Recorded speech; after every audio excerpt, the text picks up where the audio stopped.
आज आप सुने बिहुला चतुर्थी व्रत कथा।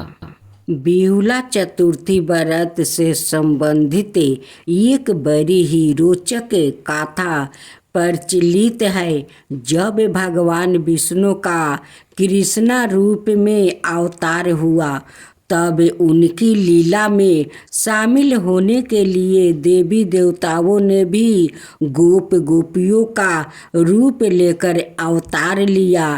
कामधेनु नाम की गाय के मन में भी कृष्णा की सेवा का विचार आया और अपने अंश से बिहुला नाम की गाय बनकर नंद बाबा की गौशाला में आ गई।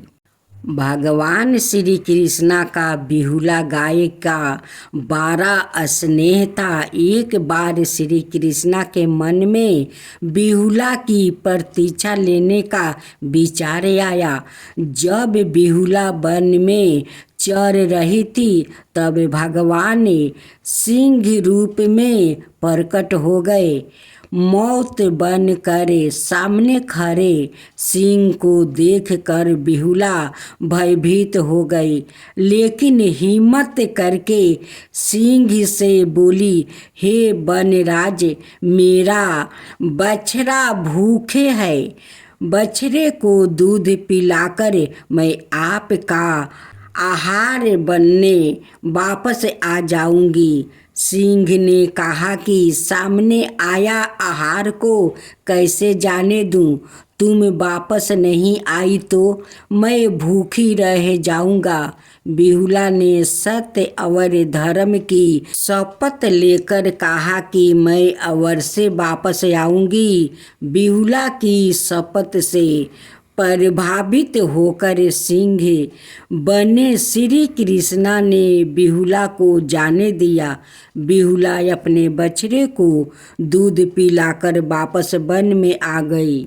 बिहुला की सत्य निष्ठा देखकर श्री कृष्णा अत्यंत प्रसन्न हुआ और अपने वास्तविक स्वरूप में आकर कहा कि हे बिहुला, तुम प्रतीक्षा में सफल हुई। अब से भाद्रपद चतुर्थी के दिन गौ माता के रूप में तुम्हारी पूजा होगी। तुम्हारी पूजा करने वाले को धन और संतान का सुख मिलेगा। आज आप सुने संकष्टी गणेश चतुर्थी व्रत कथा। पूर्व काल में राजाओं में श्रेष्ठ राजा नल था।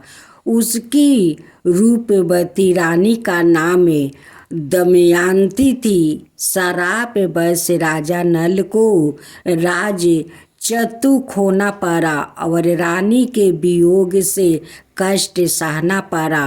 तब दमयंती ने इस व्रत के प्रभाव से अपने पति को प्राप्त किया। राजा नल के ऊपर विपत्तियों का पहाड़ टूट पड़ा था। डाकुओं ने उनके महल से धन, गजशाला से हाथी और घोड़शाला से घोड़ा हरण कर लिया और महल को अग्नि से जला दिया। राजा नल भी जुए खेल कर सब हार गए। नल असहाय होकर रानी के साथ वन को चले गए। श्रापवश स्त्री से भी वियोग हो गया। कहीं राजा और कहीं रानी दुखी होकर देश से टन करने लगे। एक समय वन में दमयंती को महर्षि शरभंग के दर्शन हुआ। दमयंती ने मुनि को हाथ जोड़कर नमस्कार किया और प्रार्थना की, प्रभु, मैं अपने पति से किस प्रकार मिलूंगी? शरभंग मुनि बोले, दमयंती, भादो की चौथ को एक दंत गजानन की पूजा करनी चाहिए।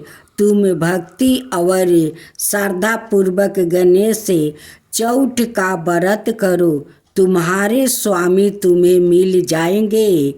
शरभंग मुनि के कहने पर दमयंती ने भादों की गणेश चौथ को व्रत आरंभ किया और 7 मास ही अपने पुत्र और पति को प्राप्ति किया। इस व्रत के प्रभाव से नल ने सभी सुख प्राप्ति किया। विधन का नाश करने वाला और सुखों देने वाला यह सबर तम व्रत है। उसी के साथ साथ बेभाव लक्ष्मी की भी पूजा होती है, उनकी साथ साथ उनकी भी कथा सुनी जाती है। जो मनुष्य शुक्रवार के दिन बेभाव लक्ष्मी का पूजा करते हैं उनकी घर में कभी धन का कमी नहीं होती है। वो माँ लक्ष्मी हमेशा उनकी घर में धन भरी रखती है। उसलिए माँ संतोषी का पूजा करे तो साथ में बेभाव लक्ष्मी का भी किया जाता है। ये शुक्रवार के दिन माँ लक्ष्मी और माँ संतोषी का दोनों को पूजा होता है। दोनों को कथा सुनने से दोनों माता प्रसन्न होती है और उनकी घर में अन्न से धन भर देती है, अखंड सौभाग्य पति रखती है। माँ बेभाव लक्ष्मी बहुत कृपालु है। जितने कृपालु माँ संतोषी है उतने कृपालु बेभाव लक्ष्मी भी है। दोनों माते अपना भक्त का वचन भी सुनते हैं और उनकी सारा कामना पूरा कर देते हैं। माता संतोषी और बेभाव लक्ष्मी के कथा सुने तो साथियों पूरा कथा सुने ताकि माँ लक्ष्मी खुश हो जाए और अपना भक्त पर अपना कृपा बरसाए। जय बेभाव लक्ष्मी, जय बेभाव लक्ष्मी, जय संतोषी माता, जय संतोषी माता।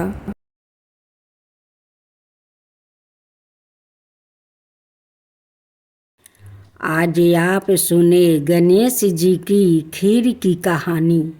एक बार गणेश जी ने पृथ्वी के मनुष्यों परीक्षा लेने का विचार किया। वो अपना रूप बदलकर पृथ्वी पर भ्रमण करने लगे। उन्होंने एक बालक का रूप बना लिया। एक हाथ में एक चम्मच में दूध ले लिया और दूसरे हाथ में एक चिमटी चावल ले लिया और गली गली घूमने लगे। साथ ही साथ आवाज़ लगाते चल रहे थे, कोई मेरे लिए खीर बना दे, कोई मेरे लिए खीर बना दे। कोई भी उन पर ध्यान नहीं दे रहा था, बल्कि लोग उन पर हंस रहे थे। लगातार एक गांव के बाद दूसरे गांव इसी तरह चक्कर लगाते हुए पुकारते रहे, पर कोई खीर बनाने के लिए तैयार नहीं था। सुबह से शाम हो गई, गणेश जी लगातार घूमते रहे। एक बुढ़िया थी, शाम के वक्त अपनी झोपड़ी के बाहर बैठी हुई थी। तभी गणेश जी वहाँ से पुकारते हुए निकले कि कोई मेरी खीर बना दे, कोई मेरी खीर बना दे। बुढ़िया बहुत कोमल हृदय वाली स्त्री थी। उसने कहा, बेटा मैं तेरी खीर बना देती हूँ। गणेश जी ने कहा, माई अपने घर में से दूध और चावल लेने के लिए बर्तन लाओ। बुढ़िया एक कटोरी लेकर जब झोपड़ी से बाहर आई तो गणेश जी ने कहा, अपने घर का सबसे बड़ा बर्तन लेकर आओ। बुढ़िया को थोड़ी झंझलाहट हुई, पर उसने कहा, चलो बच्चा का मन राख लेती हूँ। और अंदर जाकर वो अपने घर सबसे बड़ा पतीला लेकर बाहर आई। गणेश जी ने चम्मच में से दूध पतीले में ढालने शुरू किया। तब बुढ़िया के आश्चर्य की सीमा नहीं रही। जब उसने देखा दूध से पूरा पतीला भर गया है, एक के बाद एक वो बर्तन झोपड़ी से बाहर लाती गई और उसमें गणेश जी दूध भरते चला गया।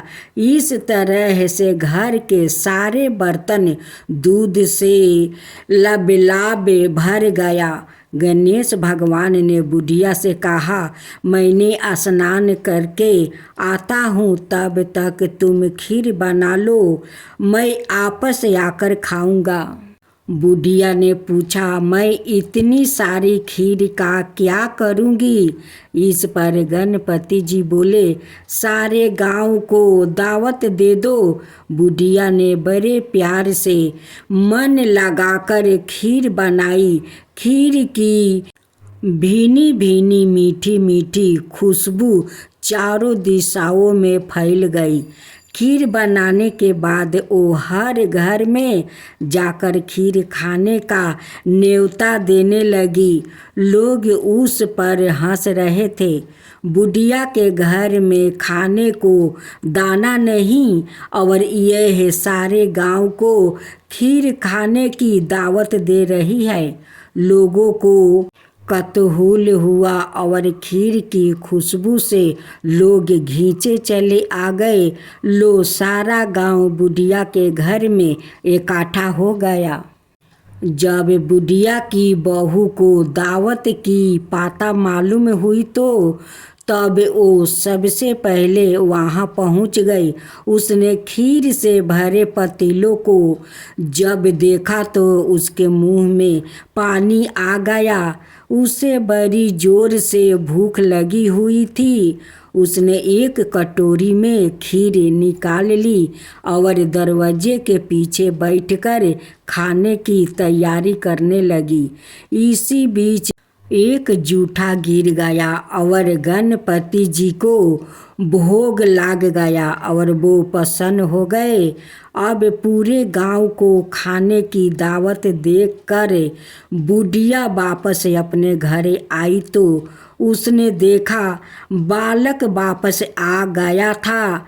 बुढ़िया ने कहा, बेटा खीर तैयार है, भोग लगा लो। गणपति जी बोले, माँ भोग तो लाग चुका है, मेरा पेट पूरी तरह से भर गया है, मैं तृप्त हूँ, अब तू खा, अपने परिवार और गांव वालों को खिला। बुढ़िया ने कहा, यह तो बहुत ज़्यादा है, सबका पेट भर जाएगा, इसके बाद भी यह बच जाएगी, उस बीच खीर का मैं क्या करूँगी? इस पर गणेश जी बोले, उस बची खीर को रात में अपने घर के चारों कोना में रख देना। और बुढ़िया ने ऐसा ही किया। जब सारा गांव जी भर कर खा चुका तब भी ढेर सारी खीर बच गई। उसने उसके पात्रों को अपने घर के चारों तरफ रख दिया। सुबह उठकर उसने क्या देखा? पतीलों में खीर के स्थान पर हीरे जवाहरात और मोती भर गया है। वो बहुत खुश हुई। उसकी सारी दलिद्रता दूर हो गई और वो आराम से रहने लगी। उसने गणपति जी का एक भाव मंदिर बनवाया और साथ में एक बड़ा सा तालाब भी खुदवाया। इस तरह उसका नाम दूर दूर तक प्रसिद्ध हो गया। उस जगह वार्षिक मेले लगने लगे। लोग गणेश जी की कृपा प्राप्ति करने के लिए उस स्थान पर पूजा करने लगा और मन्नत मांगने के लिए आने लगे। गणेश जी सब की मनोकामना पूरी करने लगे। भक्तजनों, आज बृहस्पतिवार है। आप बृहस्पति भगवान की आज आप लोग कथा सुने। बृहस्पतिवार का जो लोग बृहस्पति देव के श्रद्धा भक्ति से कथा सुनते हैं, उस पर बृहस्पति देव प्रसन्न हो जाते हैं। बृहस्पति देव की जय हो, बृहस्पति देव की जय हो। प्राचीन समय की बात है। एक नगर में एक बड़ा व्यापारी रहता है। वो जहाज़ों में माल लाद कर दूसरे शहरों में भेजा करता है। वो जिस प्रकार अधिक धन कमाता है, उसी प्रकार जी खोलकर दान भी करता है। परंतु उसकी पत्नी अत्यंत कंजूस है। वो किसी को एक डमरी भी नहीं देने देती है। एक बार सेठ जब दूसरे देश में व्यापार करने गया, तो पीछे से बृहस्पति देव ने साधु भेष में उसकी पत्नी से भिक्षा मांगने आई। व्यापारी की पत्नी बृहस्पति देव से बोली, हे साधु महाराज, मैं इस दान और पुण्य से तंग आ गई हूँ। आप कोई उपाय बताइए जिससे मेरा सारा धन नष्ट हो जाए और मैं आराम से रह सकूँ। मैं यह धन लुटाता हुआ नहीं देख सकती।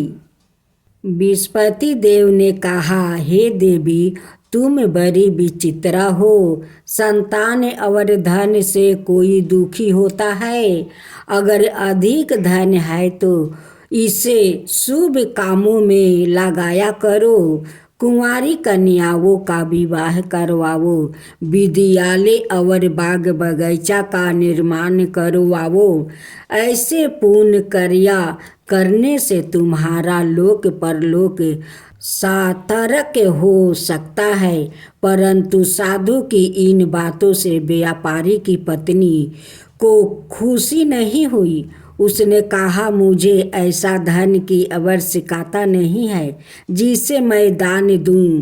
तब बृहस्पति देव बोले, यदि तुम्हारी ऐसी इच्छा है तो तुम एक उपाय करना। 7 बृहस्पतिवार घर को गोबर से लिपना, अपने केश को पीली मिट्टी से धोना, केशों को धोते समय स्नान करना, व्यापारी से हजामत बनाने को कहना, भोजन में मांस मदिरा खाना, कपड़े अपने घर धोना। ऐसे करने से तुम्हारा सारा धन नष्ट हो जाएगा। इतना कहकर बृहस्पति देव अंतर्ध्यान हो गए। व्यापारी की पत्नी ने बृहस्पति देव के कहे अनुसार 7 बृहस्पतिवार वैसा ही करने का निश्चय किया। केवल 3 बृहस्पतिवार बीते थे कि उसी समस्त धन संपत्ति नष्ट हो गई और वो परलोक सिधार गई। जब व्यापारी वापस आया तो उसने देखा कि उसका सब कुछ नष्ट हो चुका है। उस व्यापारी ने अपनी पुत्री को संताना दी और दूसरे नगर में जाकर बस गया। वहाँ वो जंगल से लकड़ी काट कर लाता और शहर में बेचता। इस तरह वो अपना जीवन बिताने लगे। एक दिन उसकी पुत्री ने दही खाने की इच्छा प्रकट की, लेकिन व्यापारी के पास दही खरीदने के पैसा नहीं थे। वो अपनी पुत्री को आश्वासन देकर जंगल में लकड़ी काटने चला गया। वहाँ एक वृक्ष के नीचे बैठे अपनी पूर्व दशा पर विचार कर रोने लगा। उस समय बृहस्पतिवार था। तभी वहाँ बृहस्पति देव साधु के रूप में सेठ के पास आए और बोले, हे मनुष्य, तू इस जंगल में किस चिंता में बैठा है? तब व्यापारी बोला, हे महाराज, आप सब कुछ जानते हैं। इतना कहकर व्यापारी अपनी कहानी सुनाकर रो पड़ा। बृहस्पति देव बोले, देखो बेटा, तुम्हारी पत्नी ने बृहस्पति देव का अपमान किया है, इसी कारण तुम्हारा यह हाल हुआ है। लेकिन अब तुम किसी प्रकार की चिंता मत करो। तुम गुरुवार के दिन बृहस्पति देव का पाठ करो। 2 पैसे के चने और गुड़ को लेकर जल के लोटे में शक्कर डालकर वो अमृत और प्रसाद अपने परिवार के सदस्यों और कथा सुनने वालों में बांट दो। सवाए भी प्रसाद और चरण मृत लो, भगवान तुम्हारा अवश्य कल्याण करेंगे। साधु की बात सुनकर व्यापारी बोला, महाराज, मुझे तो इतना भी नहीं बचता है कि मैं अपनी पुत्री को दही लाकर दे सकूं। इस पर साधु जी बोले, तुम लकड़ियाँ शहर में बेचने जाना, तुम्हें लकड़ियों के दाम पहले से चौगुने मिलेंगे, जिससे तुम्हारे सारे कार्य सिद्ध हो जाएगा। उसने लकड़ियाँ काटी और शहर में बेचने के लिए चल पड़ा। उसकी लकड़ियाँ अच्छे दाम में बिक गई, जिसे उसने अपनी पुत्री के लिए दही लिया और गुरुवार की कथा हेतु चना गुड़ लेकर कथा की और प्रसाद बांट कर सवाए भी खाया। उसी दिन से उसकी सभी कठिनाइयाँ दूर होने लगी। परंतु अगले बृहस्पतिवार को वो कथा करना भूल गया। अगले दिन वहाँ के राजा ने एक बड़े यज्ञ का आयोजन कर पूरे नगर के लोगों के लिए भोजन का आयोजन किया है। राजा की आज्ञा अनुसार पूरा नगर राजा के महल में भोजन करने गया, लेकिन व्यापारी वो उसकी पुत्री तनिक विलंब से पहुँचे। अंत उन्हों दोनों को राजा ने महल में ले जाकर भोजन करवाया। जब वो दोनों लौट कर आए, तभी रानी ने देखा कि उसकी खूंटी पर टंगा हार गायब है। रानी को व्यापारी और उसकी पुत्री पर संदेह हुआ कि उसका हार उन दोनों ने ही चुराया है। राजा की आज्ञा से उन दोनों को कारावास की कोठरी में कैद कर दिया गया। कैद में पड़कर दोनों अत्यंत दुखी हुए। वहाँ उन्होंने बृहस्पति देवता का स्मरण किया। बृहस्पति देव ने प्रकट होकर व्यापारी को उसकी भूल का अभ्यास करवाया और उन्हें सलाह दी कि गुरुवार के दिन कैद खाने के दरवाजे पर तुम्हें 2 पैसा मिलेंगे। उनसे तुम चने और मुनका मंगवाकर विधि पूर्वक बृहस्पति देवता का पूजन करना, तुम्हारे सब दुख दूर हो जाएंगे। बृहस्पतिवार को कैद खाने के दरवाजे पर उन्हें 2 पैसे मिले। बाहर सड़क पर एक स्त्री जा रही थी। व्यापारी ने उसे बुलाकर गुड़ और चने लाने को कहा। इस पर वो स्त्री बोली, मैं अपनी बहू के लिए गहने लेने जा रही हूँ, मेरे पास समय नहीं है। इतना कहकर वो चली गई। थोड़ी देर बाद वहाँ से एक और स्त्री निकली। व्यापारी ने उसे बुलाकर कहा कि हे बहन, मुझे बृहस्पतिवार की कथा करानी है, तुम मुझे 2 पैसे का गुड़ चना ला दो। बृहस्पति देव का नाम सुनकर वो स्त्री बोली, भाई, मैं तुम्हें अभी गुड़ चना लाकर देती हूँ। मेरा एकलौता पुत्र मर गया है। मैं उनके लिए कफन लेने जा रही थी, लेकिन मैं पहले तुम्हारा काम करूँगी, उसके बाद अपने पुत्र के लिए कफन लाऊंगी। वो स्त्री बाजार से व्यापारी के लिए गुड़ चना ले आई और सवाए भी बृहस्पति देव की कथा सुनी। कथा के समाप्त होने पर वो स्त्री कफन लेकर अपने घर गई। घर पर लोग उसके पुत्रा की लाश को राम नाम सत्य है कहते हुए शमशान ले जाने की तैयारी कर रहे थे। स्त्री बोली, मुझे अपने बेटे का मुख देख लेने दो। अपने पुत्रा का मुख देख कर उस स्त्री ने उसके मुंह में प्रसाद और चरणामृत डाल दिया। प्रसाद और चरणामृत के प्रभाव से वो पुनर्जीवित हो गया। पहली स्त्री जिसने बृहस्पति देव का निरादर किया था, वो जब अपने पुत्रा के विवाह हेतु पुत्रा वधू के लिए गहने लेकर लौटी और जैसे ही उसका पुत्रा घोड़ी पर बैठकर निकला, वैसा ही घोड़ी ने ऐसी उछाल मारी कि वो घोड़ी से गिरकर मर गया। यह देख स्त्री रो रो कर बृहस्पति देव से क्षमा याचना करने लगी। उस स्त्री की मिनती से बृहस्पति देव साधु भेष में वहाँ पहुंचकर कहने लगे, देवी तुम्हें अधिक विलाप करने की आवश्यकता नहीं है। यह बृहस्पति देव का अनादर करने का कारण हुआ है।